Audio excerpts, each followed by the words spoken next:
O manto de Turim. Os fiéis acham que esse é o manto mortuário de Jesus Cristo, mas a datação por carbono diz que é uma fraude.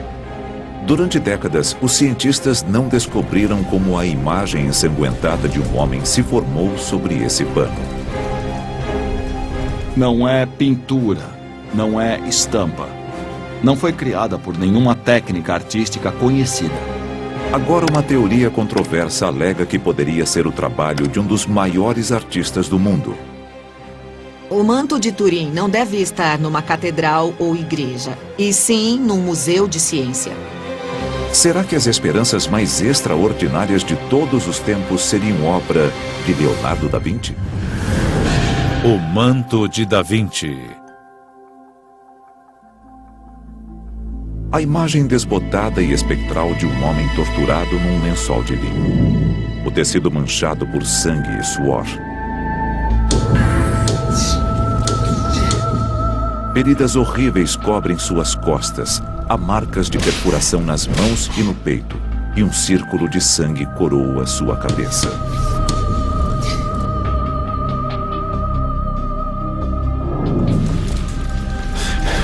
Durante séculos, essa relíquia foi considerada a mortalha de Jesus Cristo, a relíquia mais preciosa do cristianismo.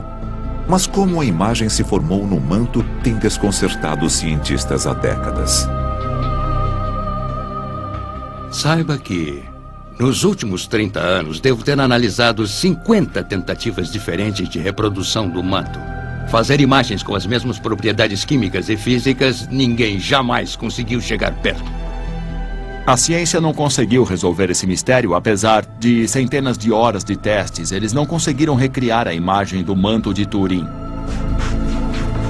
Quem falsificou essa relíquia preciosa era um mestre nessa arte.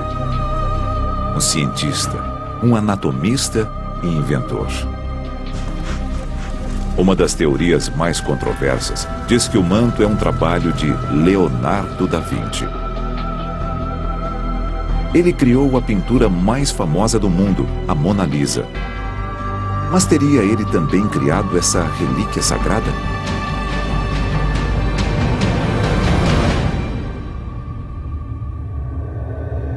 Um dos relatos escritos mais antigos sobre o manto foi encontrado na igreja de Liré, em Paris, na França, por volta de 1353.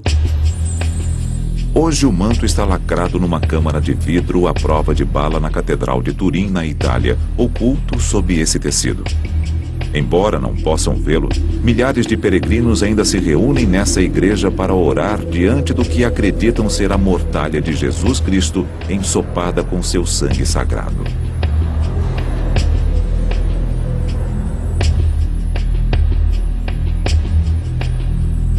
O manto é feito de linho espinha de peixe. Tem 4 metros e 36 centímetros de comprimento por 1 metro e 10 de largura. No centro do manto, medindo pouco menos de 4 metros, está a imagem frontal e dorsal do corpo de um homem. Durante séculos, o linho foi tocado por milhares de mãos, queimado em 2 incêndios e ensopado com água. Apesar dos danos, a imagem em si sobreviveu intacta, embora incrivelmente esmaecida. Quando o contraste é aumentado, vê-se claramente a imagem de um homem. Não obstante décadas de pesquisas, a formação dessa imagem ainda permanece um mistério. Porém, há mais coisas por trás do manto do que vemos a olho nu. Há pouco mais de 1 século, a primeira descoberta importante na pesquisa do manto foi feita através da nova ciência da fotografia. Em 1898, a família Savoy, os donos do manto durante mais de 400 anos, contratou Secondo Pia, um fotógrafo amador, para tirar as primeiras fotografias de sua relíquia sagrada. O que ele descobriu foi totalmente inesperado. Pia deparou-se com um dos maiores mistérios de todos os tempos. Ele abriu os obturadores naquela manhã e, diante dos primeiros negativos do rosto, ele quase deixou cair a placa e escreveu em seu livro que estava diante do rosto do Senhor. Quando o manto é visto como um negativo fotográfico, a imagem detalhada de um homem terrivelmente machucado e coberto de sangue se destaca. A olho nu, parece apenas um grande pedaço de pano com o contorno de um homem nele. Mas se vê-lo no negativo fotográfico, ele adquire vida, é imensamente detalhado. Aparentemente é a imagem de um homem real que foi horrivelmente crucificado. Para os fiéis, a imagem negativa detalhada oferecia mais indícios de que esse era o verdadeiro sudário de Jesus, impregnado com seu sangue sagrado, e prova de que ele morreu e ressuscitou dos mortos. Em 1978, quase 100 anos após a descoberta de Pia, o projeto de pesquisa do manto de Turim, conhecido como STURP, teve permissão da família Savoy para examinar cientificamente o tecido. Mais de 20 dos maiores cientistas mundiais do Laboratório de Propulsão a Jato da NASA de Los Alamos e dos laboratórios Sandia chegaram em Turim, na Itália, para começar a análise detalhada do manto e de sua misteriosa imagem. Barry Schwartz era o fotógrafo oficial da equipe. O objetivo básico do STURP era ir a Turim e tentar determinar como a imagem se formou. A equipe tinha cientistas dedicados e alguns eram homens de fé, outros não. Mas aquilo não envolvia religião, apenas ciência. Durante 5 dias e noites, a equipe examinou o manto e sua imagem esmaecida. As propriedades da imagem do manto o tornam muito singular. Acima de tudo, é sutil demais. Quando estamos bem perto do manto de Turim, é quase impossível identificar o que estamos olhando. O objetivo básico do STURP era descobrir se a imagem do manto era uma pintura. Eles analisaram o tecido com raio-x, luz infravermelha e ultravioleta. Retiraram amostras de fibras e coletaram partículas do tecido. Porém, quanto mais testes faziam, mais misteriosa a imagem se tornava. O bom senso indicava que aquilo devia ser uma pintura. Eu achei que chegaria lá, veria a tinta, as pinceladas e voltaria para casa após uma viagem de graça para a Itália. Após olhá-lo bem de perto por 3 ou 4 minutos, percebi que não era uma pintura. O que quer que fosse, seria um projeto bem mais longo do que eu imaginara. A investigação do STURP achou indícios diminutos de tinta no manto, mas numa quantidade tão pequena que era quase invisível. Se todas as partículas de tinta presentes no manto fossem amontoadas, ainda precisaríamos de um microscópio para vê-las. A equipe também descobriu que a imagem só existia na superfície dos fios de linho. Quando qualquer líquido, como tinta, é aplicado ao tecido, ele sempre penetra nas fibras. É um processo conhecido como ação capilar.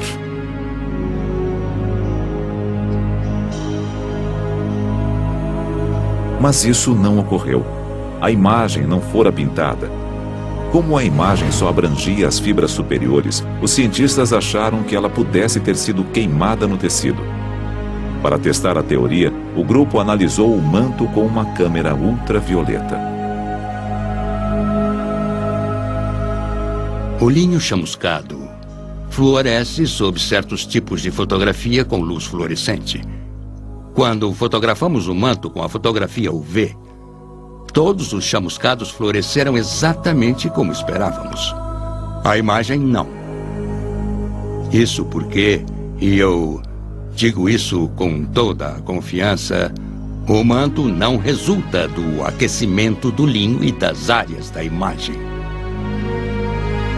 As marcas chamuscadas feitas pelos 2 incêndios reluziram, mas a imagem do homem não. Isso revelou aos cientistas que a imagem não fora feita pelo calor. Se a imagem no manto não fora feita por calor, tinta ou qualquer pigmento e só existia no topo das fibras, como foi feita? Apesar das centenas de horas de testes, o STURP não descobriu a resposta. O nosso propósito inicial era ir a Turim e determinar como a imagem se formara no tecido, mas apesar disso tudo, não pudemos responder essa questão. Embora os investigadores não pudessem identificar como a imagem fora feita, eles sabiam que a datação por carbono lhes diria quando o pano fora tecido. Em 1988, o Vaticano permitiu que um pedaço do manto, um quadrado de 10 centímetros, fosse cortado do canto esquerdo. O tecido foi dividido e enviado a 3 laboratórios independentes que fazem datação por carbono, no Arizona, em Zurique, na Suíça, e em Oxford, na Inglaterra. A datação por carbono numa relíquia tão sagrada era algo muito controverso, pois o processo destrói as amostras. 6 meses depois, os resultados foram anunciados. Eles causaram um furor internacional. Os 3 laboratórios chegaram à mesma conclusão. Eles tinham 95% de certeza de que o manto fora feito há mais de 1000 anos após a morte de Jesus, entre 1260 e 1390, o que indicava que o manto de Turim só podia ser uma farsa medieval. Durante décadas, as maiores mentes científicas tentaram recriar a imagem do manto envolvendo corpos de verdade em mortalhas. A antropóloga forense Emily Craig explica que toda vez que tentaram, esbarraram num problema conhecido como distorção óptica. Segundo uma das teorias, o tecido cobria uma pessoa e absorveu o pigmento em toda a sua superfície. Isso não funciona porque as proporções mudam. Se observar esta figura tridimensional, verá que de uma orelha a outra ela tem cerca de 17 centímetros. As proporções estão corretas. Se puser um pedaço de tecido sobre a mesma figura de orelha a orelha e depois medi-lo, verá que tem bem mais de 17 centímetros. Não dá para cobrir um objeto tridimensional com um pedaço de pano e obter proporções corretas. Quando um tecido liso envolve um objeto tridimensional, como uma cabeça humana, a imagem transferida ao pano fica sempre distorcida.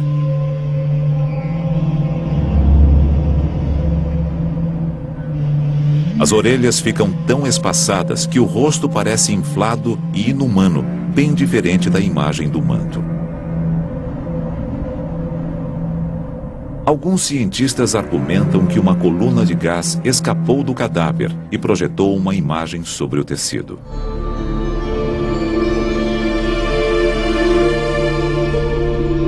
As partes do corpo mais próximas do pano, como a ponta do nariz, a testa e a barba, deixaram as marcas mais escuras. Essa teoria da projeção poderia explicar como a imagem da parte frontal se formou no manto. Mas e quanto à imagem de seu dorso? As costas do homem deviam estar em contato direto com o pano e todo o seu peso pressionado contra o linho. Isso deveria fazer toda a imagem dorsal parecer um bloco compacto de cor. No entanto, a imagem das costas do homem não é mais escura que a imagem frontal.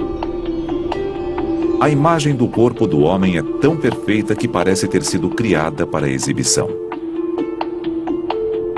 Se isso for verdade, deve ser o trabalho de um falsário extraordinário, um mestre de sua arte.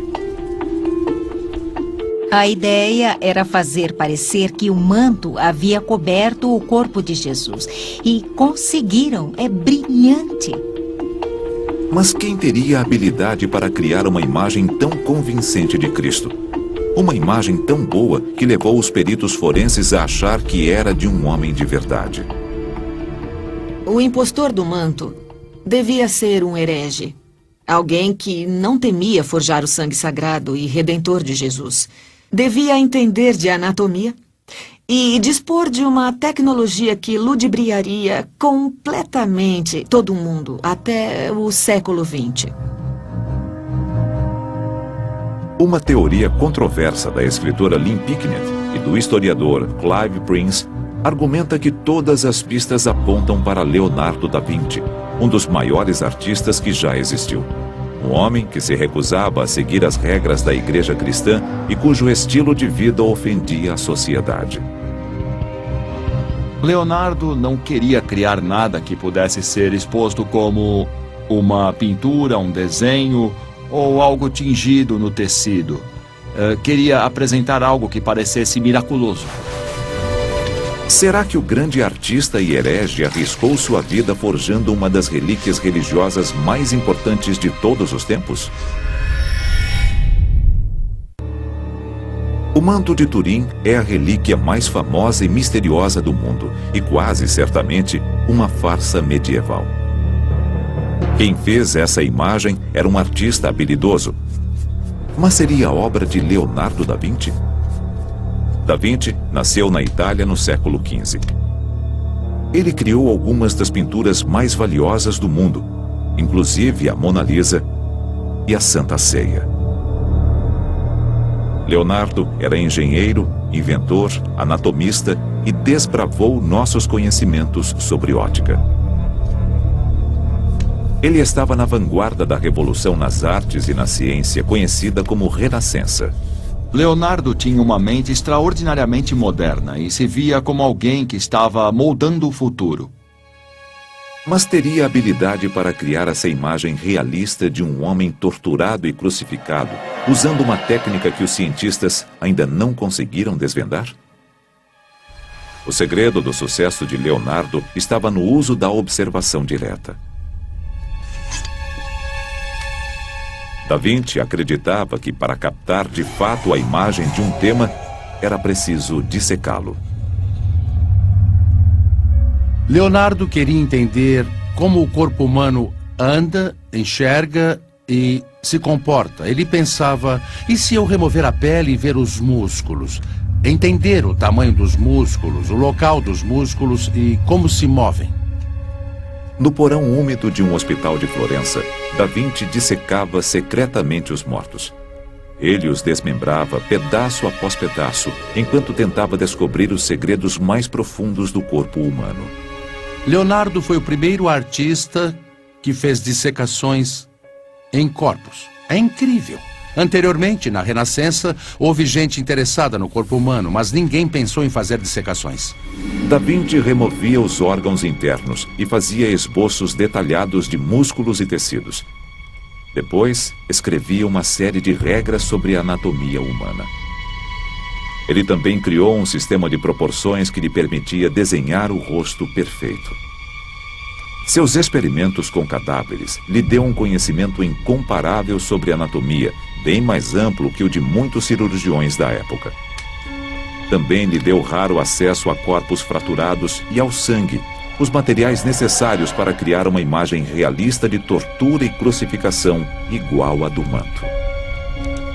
Num de seus cadernos, escrito por volta de 1490, ele menciona ter tomado emprestado de alguém uma amostra de osso que havia sido perfurado por um prego. Só há uma razão para seu interesse nisso. Ele estudava a anatomia da crucificação. Da Vinci tinha habilidade para criar essa imagem realista. Mas por que se arriscaria à condenação eterna, forjando uma relíquia religiosa tão importante, o sudário de Cristo? A resposta é que Da Vinci não era um cristão devoto. Era um homem de ciência, não de religião. Leonardo recusava-se a respeitar as regras severas da igreja. Ele trabalhava no dia de descanso, era vegetariano, interessava-se por alquimia. Todas essas condutas tornavam-no um herege perante a igreja conservadora. A fé no sangue redentor de Jesus não lhe causava problemas, porque ele não acreditava que seria amaldiçoado por isso. A motivação de Da Vinci não se deveu apenas à heresia. Larissa Tracy, especialista em Idade Média, acredita que patronos ricos encomendaram a Leonardo a falsificação da relíquia sagrada. Uma relíquia como a mortalha daria à família que a possuísse grande status político e religioso. Geraria renda em sua igreja porque os peregrinos se amontoariam para vê-la. O sudário de Turim não é a primeira falsificação da mortalha de Cristo. O registro mais antigo do manto de Turim remonta a Liré, na França, em 1353. Mas esse sudário tinha uma aparência bem diferente daquele que existe atualmente. Ele pertencia aos de Charnay, descendentes dos banidos cavaleiros templários e uma das famílias nobres mais antigas da França. multidões enormes reuniam-se para ver a relíquia sagrada. O sudário trouxe grande riqueza aos Descharnais até o século XIV, quando foi denunciado como uma pintura bem óbvia e ruim. Em 1389, o bispo Darcias escreve uma carta ao Papa Clemente VII, queixando-se do manto, uma falsa relíquia que estava sendo exibida numa igreja vizinha. Ele se queixa que seu predecessor havia sido ludibriado e acreditou numa farsa. Descobriu que já era uma fraude há 30 anos. Sua maior queixa era que esse manto estava atraindo pessoas, peregrinos e dinheiro a uma pequena igreja local. Ele queria que o Papa acabasse com isso. Em 1453, Luís de Savoy, líder da família mais poderosa da Itália, comprou o manto desacreditado dos Descharnais. Nos 50 anos seguintes, raramente ele foi visto.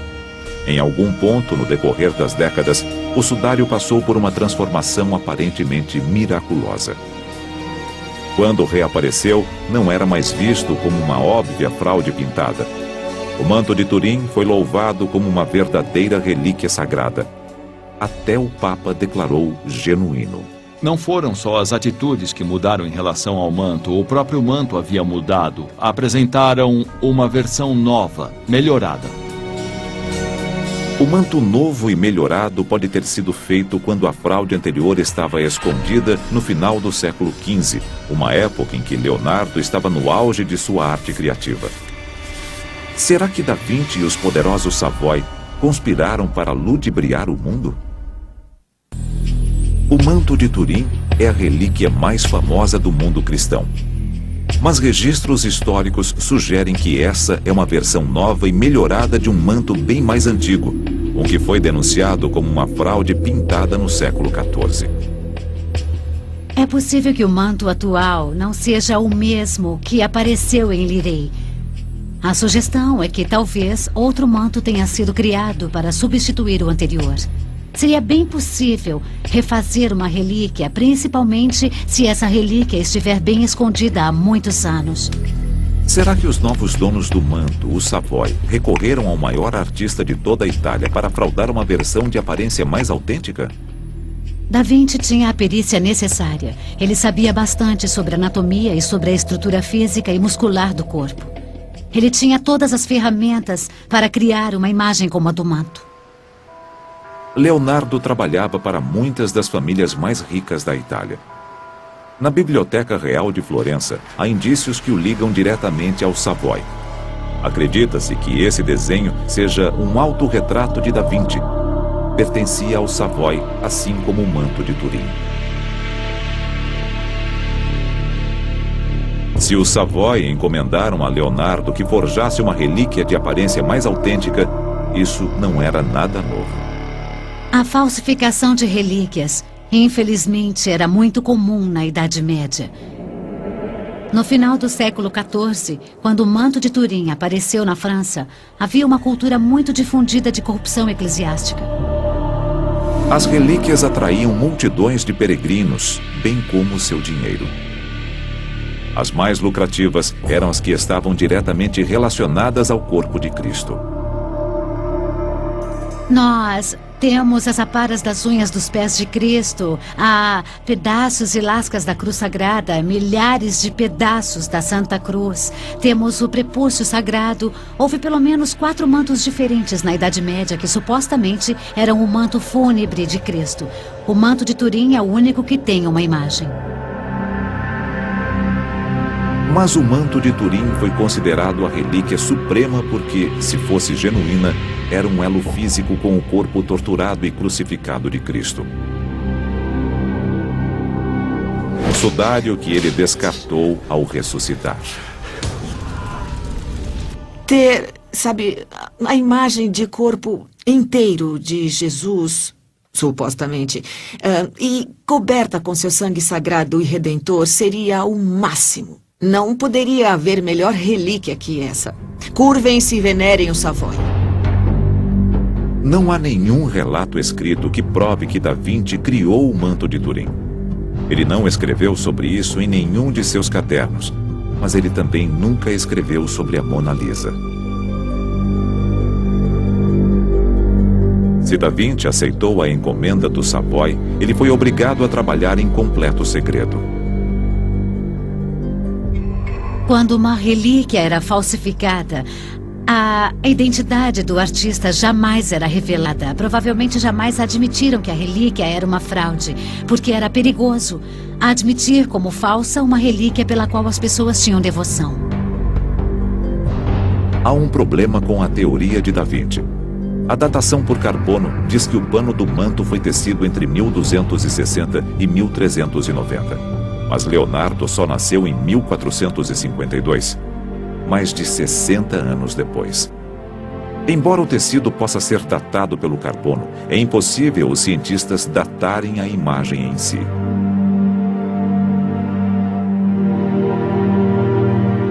Mas é bem provável que, se Da Vinci estivesse tentando recriar um sudário de 1000 anos, ele não teria usado um pedaço de pano diretamente do tear.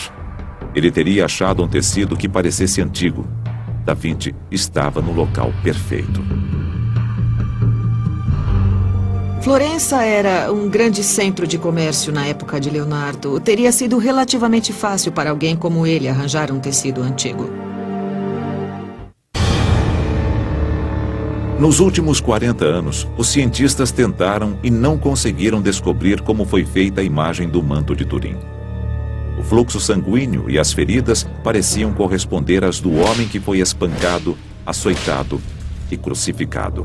Mas a antropóloga forense Emily Craig acha que a forma e as dimensões do corpo revelam a imagem como sendo uma farsa. Anatomicamente não está correta. Os braços são longos demais, os dedos também. A cabeça e o rosto não estão em proporção com o resto do corpo. A frente e as costas têm alturas diferentes.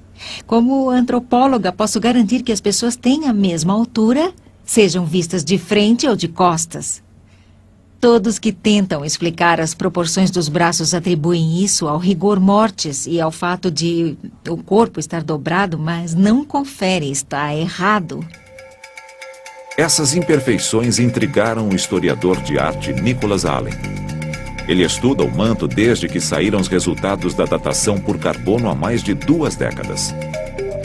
Em vez de tentar descobrir como o manto foi feito, os cientistas logo descartaram como uma fraude qualquer. Mas isso não me satisfez. Como ele foi feito? Decidi descobrir como ele foi feito. Allen acredita que a chave desse mistério está nas estranhas dimensões do homem. Após mais de 20 anos de pesquisa, Allen desenvolveu uma teoria que explica essas distorções. Ele acha que o sudário é a primeira fotografia do mundo. Se observar o manto de Turim como ele aparece a olho nu, verá uma imagem negativa de um ser humano. Se tirar outra fotografia dele, obterá uma imagem positiva daquele ser humano, ou seja, o manto funciona como um negativo. Isso é um forte indício de que foi feito fotograficamente. Essa imagem de uma construção rural é considerada uma das primeiras fotografias do mundo. Foi tirada em 1825. Mas seria o manto de Turim um exemplo bem mais remoto de uma fotografia? Embora a câmera só tenha sido inventada no século XIX, o dispositivo óptico que a antecedeu, a câmera obscura, já existia desde 400 a.C.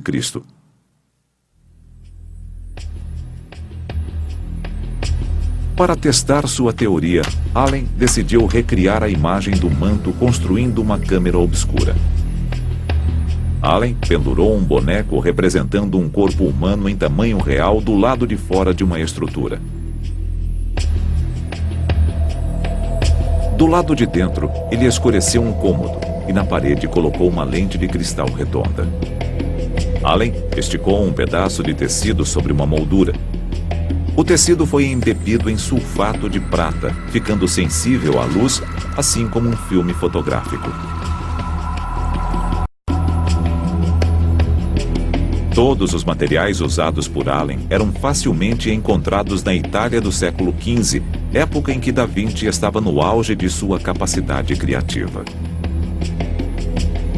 Assim que a lente é descoberta, a luz penetra no recinto e projeta uma imagem de cabeça para baixo, fotograficamente perfeita, do corpo sobre o linho. Funciona exatamente como uma câmera fotográfica, só que, em vez de a imagem ser projetada sobre um filme, ela atinge o linho sensível à luz. O sulfato de prata no tecido reage com os raios ultravioleta e começa a mudar de cor. Uma imagem permanente do boneco queima lentamente no tecido. Pode-se dizer que a imagem é feita por um tipo de chamuscamento. Mas isso não resulta do calor, e sim de uma reação química. O processo pode levar até 3 dias para formar uma imagem. Quando a lente é coberta e a luz acesa, a imagem projetada desaparece, exibindo apenas um leve chamuscado.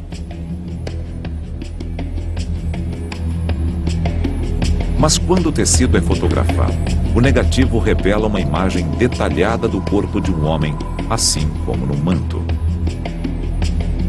Quando obtive a primeira imagem no início dos anos 90, fiquei muito empolgado porque todo o meu esforço compensara. Allen acredita que a imagem do manto foi obtida através de uma série de lentes e 3 exposições separadas sobre um pedaço de linho. Uma para a frente do corpo, uma para as costas e uma imagem mais detalhada da cabeça. Isso explicaria por que a cabeça parece ser muito pequena para o corpo e também porque as imagens frontal e dorsal não têm o mesmo tamanho. É bem difícil combinar a imagem separada da cabeça de um modelo com a de um corpo numa fase posterior. Se a pessoa usar apenas a vista sem nenhum equipamento de medição, com certeza haverá uma certa discrepância. Assim que a imagem foi queimada no tecido, Allen acha que o artista usou sangue humano de verdade para reproduzir as feridas da tortura e da crucificação. Allen quer que os investigadores reexaminem o manto. Ele crê que o linho ainda possa conter um vestígio diminuto de sulfato de prata. Se fizessem esse teste, teríamos uma resposta definitiva para esse suposto mistério. Porque se houver prata impregnada no linho a nível molecular, a hipótese fotográfica estaria finalmente consolidada. Se Allen estiver certo e a imagem no manto de Turim tiver sido feita através de uma câmera obscura, então Leonardo da Vinci seria o homem qualificado para estar por trás da lente. Da Vinci era fascinado por luz e lentes, e seu caderno traz um dos desenhos mais antigos, bem como descrições de uma câmera obscura. Ele mostra a luz passando através de uma lente, sua inversão e projeção sobre um plano achatado. Deu a isso o nome de óculos artificialis, ou olho artificial. Se alguém tinha capacidade e perícia para trabalhar com uma câmera obscura ou qualquer técnica fotográfica primitiva, era Leonardo da Vinci. Picnic acha que Leonardo não se deteria diante de nada para obter uma imagem realista de um homem torturado e crucificado. Quando observamos o homem no manto, não vemos só uma imagem pintada, porque não é uma pintura. Observamos a fotografia de um homem crucificado. Leonardo pegou um corpo de uma série de corpos que ele dissecava para sua pesquisa anatômica e realmente o crucificou. O corpo do manto pode ser um dos muitos cadáveres que Leonardo dissecou. Mas e quanto ao rosto? Achar o rosto perfeito para Cristo entre os corpos putrefatos no necrotério seria quase impossível.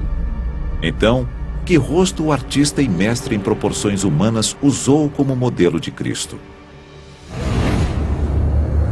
O rosto no tecido tornou-se a imagem universal e eterna de Jesus Cristo. Antes do manto de Turim, Jesus foi representado de várias formas diferentes. Algumas imagens mostram-no sem barba, e outras bem de frente.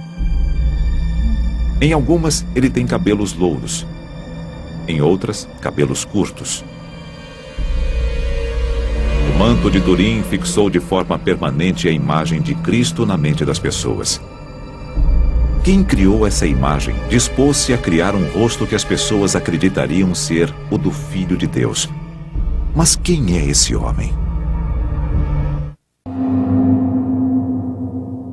Em 1987, Lillian Schwartz, designer gráfico dos laboratórios Bell, tirou uma série de medidas científicas e detalhadas de 2 rostos.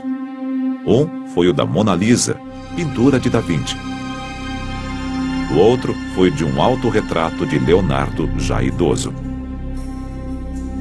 Quando Schwartz comparou as imagens, ela fez uma descoberta que abalou o mundo das artes.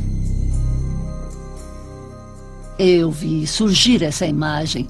Metade era Leonardo e metade Mona Lisa. Na parte superior da cabeça, a linha dos cabelos combinava. E, ao descer lentamente, os olhos estavam alinhados.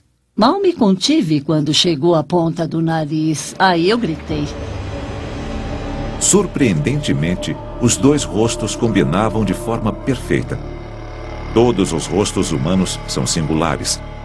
Assim como os flocos de neve, não há 2 iguais. Essa correspondência convenceu Schwartz de que Da Vinci deve ter usado seu próprio rosto como modelo para a Mona Lisa. Para testar sua descoberta, ela obteve medidas detalhadas de traços importantes dos 2 rostos.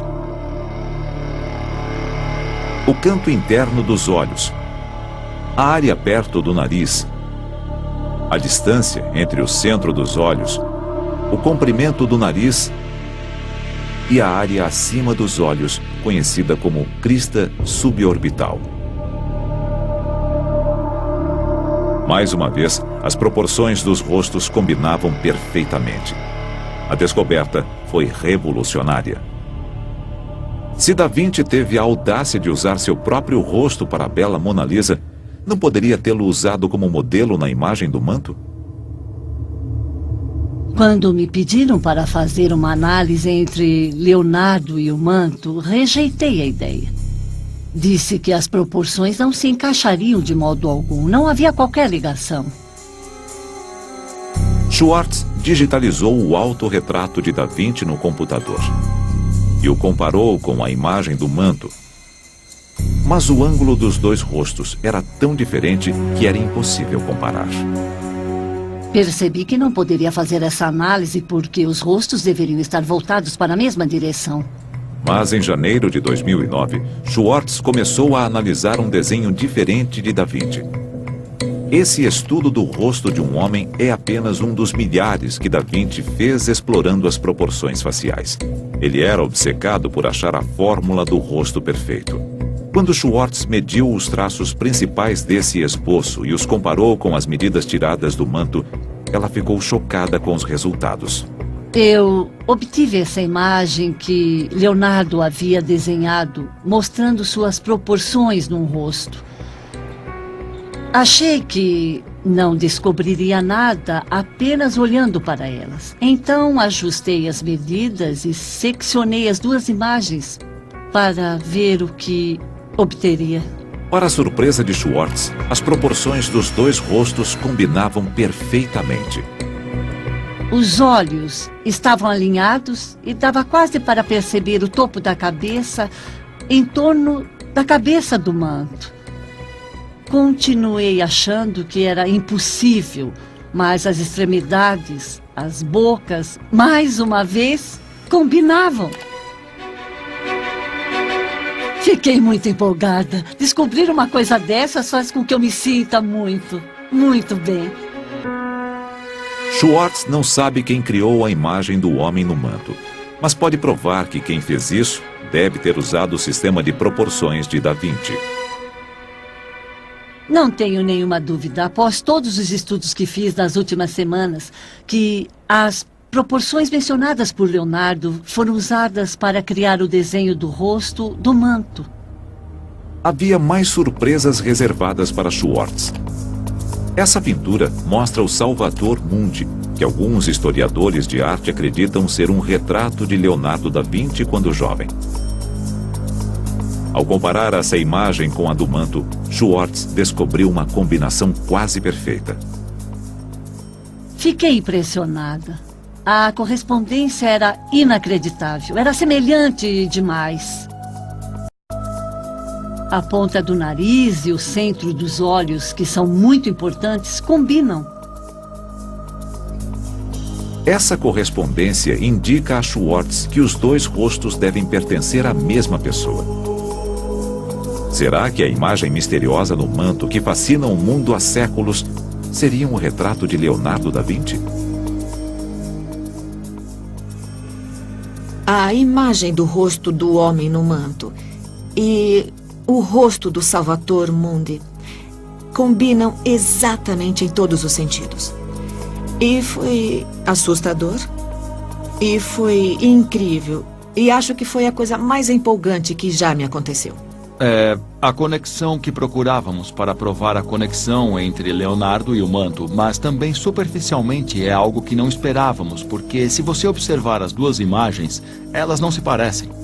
Mas ao submetê-las a teste, descobre-se que são absolutamente precisas. O Salvator Mundi é quase uma assinatura de Leonardo no manto. Lynn Picknett e Clive Prince acham que o mestre da Renascença fez um molde de seu próprio rosto e depois o fotografou. Leonardo é o rosto da Mona Lisa, a mulher mais linda do mundo. E o rosto no manto de Turim, o rosto do Filho de Deus. Eu creio que sua intenção foi legar duas grandes piadas à posteridade, e foram piadas bem-sucedidas durante 500 anos. Se Leonardo pudesse saber que 500 anos após sua morte, gerações de peregrinos ainda fazem o sinal da cruz diante de sua imagem, creio que teria rido bastante e sentiria que conseguira realizar o que havia se proposto. As dissecções de Leonardo deram-lhe acesso a corpos mortos e sangue. Sua fascinação pela luz e lentes podem ter gerado uma técnica fotográfica. Juntando isso à sua audácia e ambição, Da Vinci teve todas as oportunidades para criar essa relíquia forjada, a fraude mais escandalosa de todos os tempos. Quando vejo o manto de Turim, ainda sinto um certo assombro, mas é um assombro pela ciência que há por trás dele, o método pelo qual foi criado, a engenhosidade envolvida nisso. A coisa mais importante para entender Leonardo da Vinci envolve a fome que ele tinha por deixar algo para o futuro, deixar sua marca no futuro. Enfim, não só em nome da arte ou da ciência em si, mas por causa do seu ego. Atualmente, o manto de Turim está escondido, protegido de olhos curiosos. A Igreja Católica não permite mais testes científicos. Até que permitam mais análises, essa imagem continuará a ser um dos mistérios mais fascinantes e duradouros da nossa época. Mas, sejam quais forem as teorias futuras, elas terão de explicar por que o rosto no manto e o rosto nessa pintura de 500 anos são quase idênticos.